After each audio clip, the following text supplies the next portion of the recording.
All right. The next halacha, tov lomar pitum haketoret. It's good to say the pitum haketoret every morning in shacharit and afternoon in mincha with great concentration.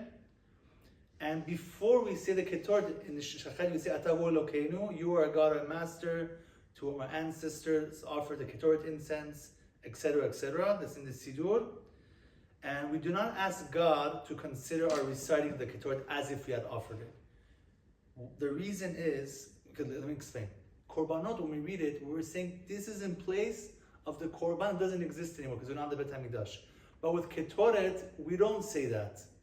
Because in the times of when we used to offer the real ketoret, if you missed one of the ingredients, God forbid, it's death penalty. So we don't want to if we're doing it in place of the ketoret, we don't want to verbally say that. We're allowed to say it in our mind, because in your mind, you can't be liable for anything. You're saying in your head, I'm saying it now in place of ketoret, and you get the rewards of that. Now, what is the pitum haketoret? So next halacha says, Tov lomar 11 סימנים מתוך ספר כדי לא לדלג. It is good to say the 11 ingredients of the ketoret in a written form and not by heart. So, it says in the Holy Zohar, anyone who says the ketoret every day will be saved from evil magic, from all evil occurrences, from evil thoughts, from evil judgments, and death. He will be protected from harm that entire day. For the forces of evil will have no power for him. It is necessary, however, to recite it with concentration. Now, what was the ketoret? It is 11 ingredients that were offered, 2 in the morning and afternoon, twice in the morning and in the afternoon. That was on a golden altar in the Mishkan. Now, of all of these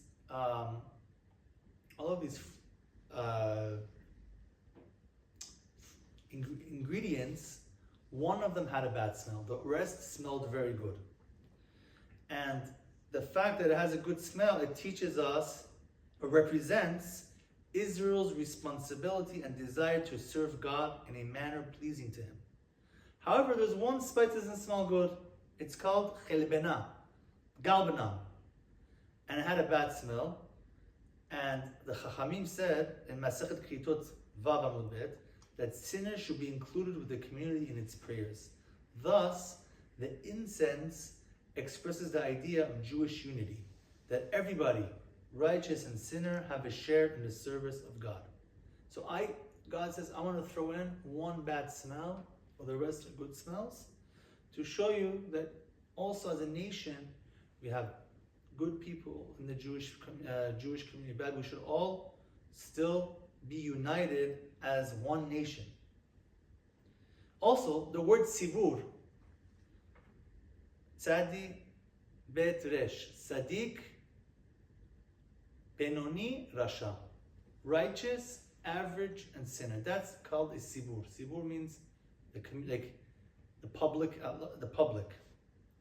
So when you're praying with the public, so the shaliach sibur is the messenger of the public. When he's praying on behalf of the minyan when he's doing chazarat hashatz.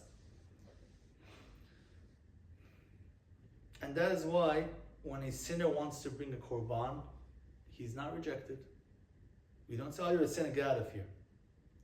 However, this unity does not mean that you should serve God improperly in a way that we have this negative unity, which is let's join forces with the reform, conservative, let's do co-community events because we want them to become this will make them closer to us and maybe they'll become stronger. No, you don't mix with them. You don't do an event there and they come and do an event by you, or the rabbi goes and speaks there one night and they come as a guest speaker. No, we don't mix with them.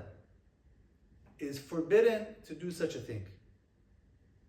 However, if you have individuals who are reform and conservative, meaning they sometimes pray there and sometimes they pray in a regular Bet Knesset, those people shouldn't reject them. They want to come to a real Bet Knesset, Orthodox, Fadal, come, no problem.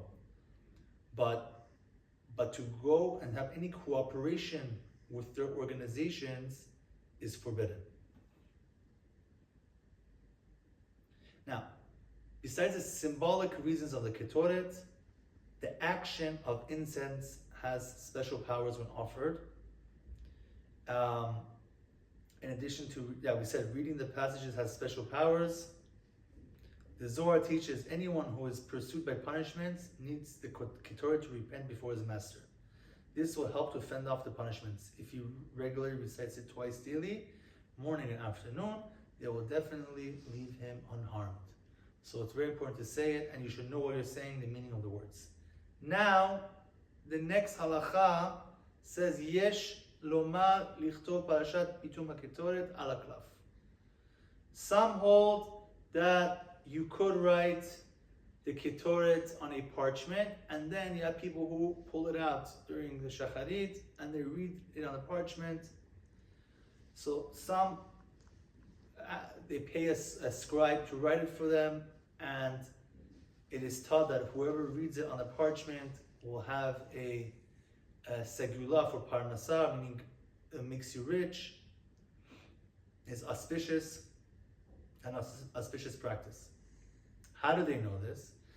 Chachamim say in Masechet Yoma that the person who brought the ketoret, the Kohen, that Kohen, he would become wealthy. So since we're reading it in place of the ketoret, it also has a spiritual benefit.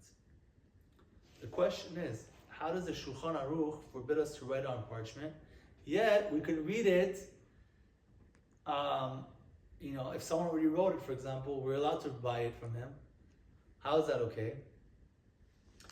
The argument is the following. The Shulchan Aruch writes that one shouldn't write individual passages of the Torah on parchment when it's not a complete work, like not a complete Sefer Torah. You can't write parts of the Sefer Torah on parchment and just leave it like that. It should be completed. So that's why he was against this practice. And there is a machloket. The source of this is in Masechet Gitin, Samech Amud Aleph, which discusses regarding a Megillah. If you can write 1 or 2 pages of Megillah, the scroll, so a child can practice on it. So some say you could, some say you can't. In addition, there's another answer of why you can write the ketoret, because right after it there's a braita that explains the ketoret in practical terms. The part that says Tanu Rabbanan, our sages taught. So their argument is, listen, you're not just writing parts of the Torah on its own, you're having a teaching combined with it, and that's why it's okay to hire a scribe to write it for you.